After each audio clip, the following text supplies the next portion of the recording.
পরশুরাম সিরিয়ালের আজকের পর্বে আমরা দেখতে পাই বব্বরের মেডিকেল টেস্ট করানো নিয়ে কথা চলছে, যেখানে একজন অফিসার তালুকদার চাইছে বব্বরের মেডিকেল টেস্ট করিয়ে তাকে কোর্টে প্রডিউস করাতে। পরশুরাম সেটা চাইছে না, কারণ সে জানে বব্বরের গ্যাংয়ের নেটওয়ার্ক খুব স্ট্রং, আর কোর্টে প্রডিউস করার কথা জানাজানি হলে খুব মুশকিল হবে। আমরা বুঝতে পারি তালুকদার একজন ইগোইস্টিক মানুষ, সে নিজের মতে চলতেই পছন্দ করে। পরশুরামের মন বলছে বব্বরকে কোর্টে প্রডিউস করার আগেই কিছু একটা খারাপ ঘটবে। অন্যদিকে আমরা দেখতে পারি ভূমিকা টোটিনির বোনের বিয়ের কার্ডে সিঁদুর হলুদ লাগাচ্ছে। আয়ুষী সেখানে এসে উপস্থিত হয় আর বলে সে একটা কার্ড নিয়ে পরশুরামের বাড়ি যেতে চায় তাকে নেমন্তন্ন করতে। আসলে আরুষি চায় তাদের হাই স্ট্যাটাস দেখিয়ে পরশুরামকে অপদস্থ করতে। বাড়ির বাকিরাও এতে সায় দেয়। দীপালি সেখানে এসে উপস্থিত হয় আর বলে ওদের সংসারে অভাব থাকলেও ওরা সুখী, তাই আয়ুষী গিয়ে ওদের সুখের সংসারে আগুন না ধরায়।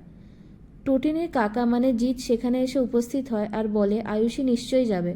পরশুরামদের জানা দরকার যে আমাদের স্ট্যান্ডার্ডের সাথে ওদের স্ট্যান্ডার্ডের কতখানিটা ফারাক। এরই মধ্যে আরাধ্যা মানে যার বিয়ে ঠিক হয়েছে সে সেখানে আসে তার ফিয়ান্সে কবিরকে নিয়ে আর বলে তাদের প্রি ওয়েডিং শ্যুট করার জন্য একটা দিন বাইরে থাকার পারমিশন দিতে হবে। বিয়ের আগে এভাবে বাইরে যাওয়ায় দীপালির সায় না থাকলেও জিৎ ওদের পারমিশন দিয়ে দেয়। জিতের ফোনে একটা কল আসে আর কেউ ফোনের ওপার থেকে বলে আপনাদের বাড়ির ওপর 24 ঘন্টা নজর রাখা হচ্ছে, সো বি কেয়ারফুল। এটা শুনে জিৎ হতবাক হয়ে যায়। এরপরে সিন শিফট হয়, আমরা দেখি পরশুরাম সপরিবারে একটা রেস্টুরেন্টে এসছে। পরশুরামের সাধারণ জীবনযাপন তার পরিবারের সদস্যের কারুর কাছেই ভালো লাগে না। এর মধ্যে কিছু বকাটে ছেলেরা সেখানে আসে আর পরশুরামের সাজ পোশাক দেখে তাকে টিটকিরি মারতে শুরু করে।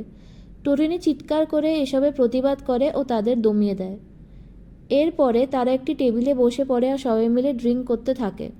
আমরা দেখতে পাই সেই রেস্টুরেন্টে শীতলও উপস্থিত রয়েছে আর পরশুরামদের ওপর নজর রাখছে।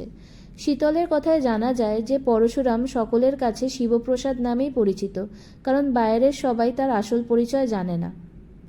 অন্যদিকে সেই বকাটে ছেলেটা টোটিনিকে টিজ করতে থাকে আর অত্যন্ত খারাপ মন্তব্য করতে থাকে।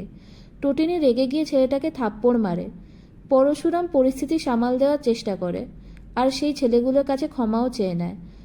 আসলে পরশুরাম নিজের আসল সত্তাকে কারুর সামনে প্রকাশ করতে চায় না, তাই সে কোনো প্রতিবাদ করে না আর টোটিনি আর বাচ্চাদেরকে নিয়ে সেখান থেকে চলে যায়।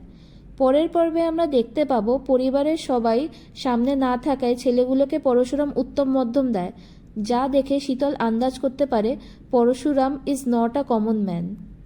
বন্ধুরা, ভিডিওটি ভালো লাগলে লাইক করুন, কমেন্ট করুন, শেয়ার করুন আর আমাদের চ্যানেলটিকে সাবস্ক্রাইব করুন। ধন্যবাদ।